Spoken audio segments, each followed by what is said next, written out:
કરી મારી તેર જલતી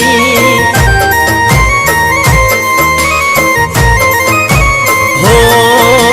મેલ્યો નાતે